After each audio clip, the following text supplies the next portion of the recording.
Bienvenue dans votre chaîne. Aujourd'hui, on plonge dans une question mathématique spécifique. B égale x plus y z plus y plus z x plus z plus x y. C'est ça. Avec x, y, z qui sont des nombres réels, strictement positifs. C'est important. Tout à fait. Quelle est la meilleure affirmation? B est supérieur ou égal à 2, ou bien supérieur ou égal à 3, ou à 4. Ou alors, est-ce que la réponse est autre? Quelle est la borne la plus juste? Bonne occasion de voir comment une idée mathématique fondamentale peut éclairer un problème précis. Alors, allons-y.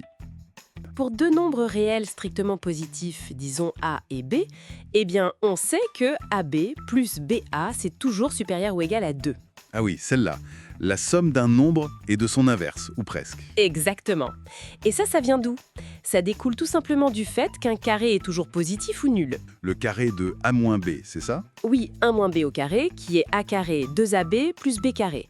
Si on divise par ab, qui est positif, on retombe sur l'inégalité après une petite manipulation. Enfin, l'origine est là, c'est solide. D'accord. Donc, AB plus BA supérieur ou égal à 2. C'est notre clé. Comment on l'applique à notre expression B? Alors, on commence par développer b. On distribue les dénominateurs. Ok, 6 termes en tout. C'est ça. Et là, vient le moment un peu astucieux, le regroupement. Comment on regroupe ça? On va chercher à faire apparaître nos paires ab plus ba.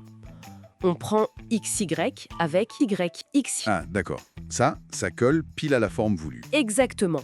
Ensuite, on prend yz avec zy.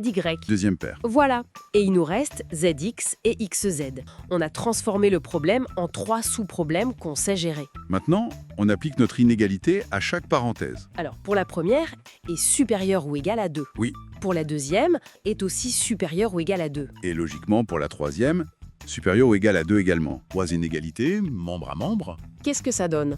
À gauche, on a la somme des 3 paires, c'est-à-dire b. Oui. Et à droite, on a 2 plus 2 plus 2. Ce qui fait 6. Donc, le résultat clé, c'est b supérieur ou égal à 6.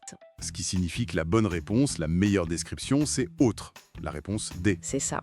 Quand on revient au QCM, les options supérieures ou égales à 2, supérieures ou égales à 3, supérieures ou égales à 4 sont techniquement vraies. Elles sont vraies mais pas optimales. C'est clair. Ce qu'il faut retenir, au fond, c'est que peu importe les nombres positifs x, y, z choisis, cette expression B ne descendra jamais en dessous de 6. C'est une contrainte assez forte, oui. Et ce qui est intéressant, c'est de voir le cheminement.